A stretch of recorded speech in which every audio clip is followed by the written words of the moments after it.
许多的心情可以用笔写下，许多的美景可以用笔画下，就像是记录喵嘛喵盖风娘葱，而它最重要的载具就是纸。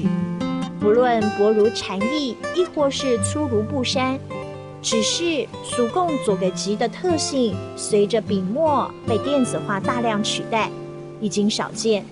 这回在普里手工纸的惊喜，还真的是笔墨难以形容。嗨，俺想卖酱酱给吉呢。那你可以看一下这一张。这一张呢，就是我们用煲水以后走出了一个手工纸，手工做给吉哦。嘿，哇，煲水泡没做得走吉哦。哦，好厉害哦！茭白笋其实就是埔里的名产，对不对？对，就是我们埔里的名产，那它又称美人腿。这可以吃吗？这个不能吃。那我们有另外可做可以吃的纸。真的吗？可以吃的纸。可以带我去看看吗？当然可以。原来国宝级的造纸师傅透过繁复程序做出来的纸张，可以如此千变万化，像彩虹一般的颜色，用上五花八门的纤维，展演不同的纸质特性。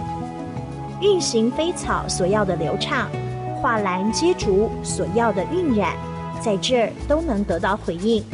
只是我没想到还能吃下肚。然后做的是个纸。